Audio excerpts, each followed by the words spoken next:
So welcome to the first episode of Fit Factory's running clip. So what we're going to do today is we have a few people in the fields, like we have the expert over here, Richard. Check. Yeah. Richard over here is going to give you the lowdown on what you need to do and need to check when it comes to looking for anything running. First of all, we have Lynn over here as well. Lenny is more of your weekend runner, does your average 5Ks. And then we have Naima over there, who is like all Iron Woman, you know. So first up, we're gonna have a talk to Lynn to find out how did she start with her running journey and why did she start? What did she enjoy? Because I know I see lots of pictures of herself on Instagram, on Twitter, in gym, but she has also passed over into running. And where did this journey start for her? So Lynn, can you tell us more about your running journey? How did you start? Well, my running journey started recent actually. I'm more of a cyclist with a running problem.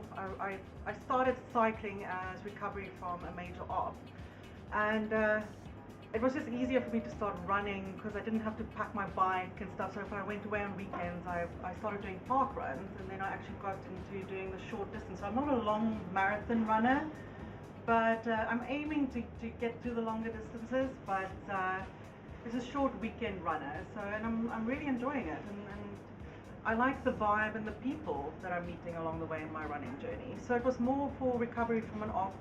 Started with cycling and going more into running, so that's why I'm doing the short distances right now. So that's about how my running started. Awesome stuff. So let's have a chat to Naima and see where Naima started, because Naima, what did you say the other day on Instagram? When you do marathons, you make certain it's 3, right? I make certain I do 3 a year. Excellent. Basically, I started like Lynn. Friends told me it would be fun. I had a few personal issues that I had, and I thought I needed a release, and I started running. And I did the weekend warrior thing, no training, and I decided this year, let's do a marathon. And the marathon was hard without training. It was very hard.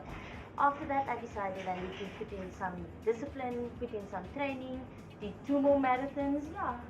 So aiming to do comrades one day, so that's my running. Awesome.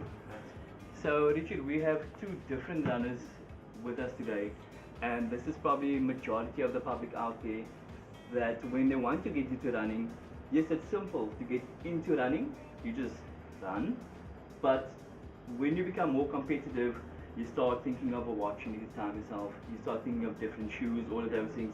So what is your advice for the 2 ladies on the different running styles? Well, I think firstly what's great is that both of you are really into your running, and that's amazing to have, because running is an awesome sport and it's a sport for everyone. And as you said, it's very simple. Get in your shoes and you can go for a run. It's great. So from that point of view, what you need to look at here is we've got 2 very different runners. Okay, we've got someone would fit into the versatile category, okay, running on the weekends but likes to mix it up with a bit of cycling, a bit of lifestyle in there as well. And then we've got Naima, who's going for the full on the marathon. So with that in mind, as a brand, as Adi, we try to cater for everyone. So we try to make shoes that will fit into all those categories and that people will enjoy. So if you take Lynn, for example, first, okay, so you want something, first of all, that's going to perform well for those sort of distances you're doing, 5 to 6Ks. And you also want something that's a bit stylish as well. You want that lifestyle element, and that's where versatility comes into it. So if you had to look at, for example, shoes that we have here, and it's kind of nice that we have the shoes right on the wall here, we had to look at something nice, sort of distances that you're doing, 5, 6Ks, you'd want to look at your Pure Boost X, okay? Designed with ladies, for ladies, alright? As you can see, we've got this pretty unique, funky, floating arch, okay? It really helps as a training tool to work those muscles of the arch. But also, you've got your full boost cushioning here, which is amazing. So for the field, going out 6Ks, you're going to enjoy it. You're going to feel comfortable. You're going to get a bit of energy return. It's going to make the run enjoyable. Plus, you get some colors.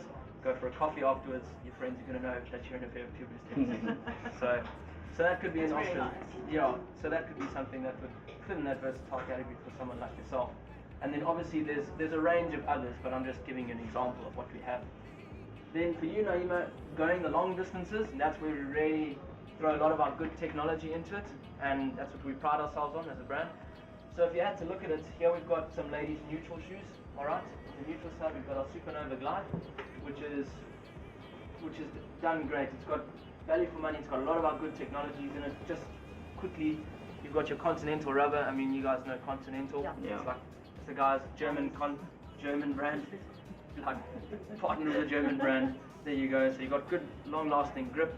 You've got your boost content, gives some of the best cushioning around, as well as the added benefit of energy return. It really improves your running economy and makes the run that much more enjoyable. Plus, you've got a nice tech fit upper, nice and soft, breathable and adaptable. So that's a great option. Value for money. You're getting all our key tech in one shoe. If you want to go up a little bit more, you want to get our main baby, the latest, greatest, you're looking at the Ultra Boost. So for us, a full-on boost midsole, alright, your prime knit upper, which you can feel, feels like a sock on there. So it's a shoe, reduce wear and time, pretty much put it on and run. It's ready. For us, it's all about the Ultra Boost when it gets to the high mileage Is categories. this one also neutral? It's a neutral runner, yeah. Exactly. So again, it comes down to you and the runner themselves, what they like. You know, maybe you love the feeling, but you want something a little bit more structured to it. You could look at something like a Glide or your Energy Boost. And what are the distances that you give us? So those all fit under high mileage. Yeah. So when you're talking high mileage, it's difficult to say because it depends on the runner themselves. You know, some runners have sort of the heel strike and they sort of drag their feet along. Obviously, the rubber is going to take more of a pounding. Okay, whereas if you're more efficient, the mid to 4 foot striker, you're a lot more efficient on the rubber, on the wear as well. So it's difficult to give an accurate figure as to how long, how many kilometers you should be getting. But I guess a ballpark figure to look at would be anywhere from 500 to 1,000. And again, that range depends on the runner themselves. Yeah. And when you look at the things like, you know, people have different insteps, pronation, all of those things. And do you have any particular shoe that you would recommend for those type of feet? Exactly. So pronation is a common problem that we find. Okay. So obviously we need to make shoes that accommodate that. So providing a little bit of support on the medial side of the foot. So what we do is we actually have 3 on show here. All right. Varying levels of support. So here we have Supernova Sequence. It's got a full-on frame of this EVA plastic. Gives you the most structure to the shoe as well. Then, if you want something a little bit less support, okay, but we try to then combine that with the experience of running in the Ultra Boost, but with the added element of support, you'd want to look at your Ultra Boost ST, okay, which has got it's got built-up boost content along the medial side, just to give you a bit of support, but not as much as you'd find there, and you still give you the experience of running in an Ultra Boost, which is amazing.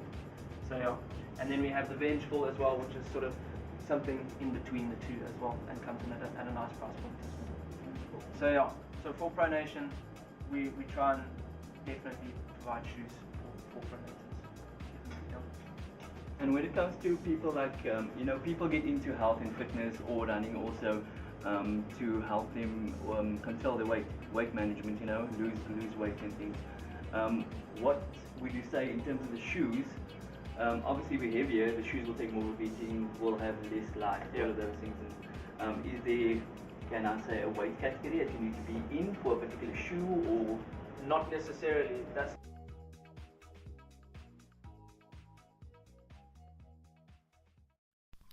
Keep on checking my Twitter and Instagram, which is @ShaqCT, that's SHAQCT, and Facebook, which is Fit Factory SA, to see what we have up our sleeves next with Richard of Adidas, showing you how technology and Adidas work hand in hand.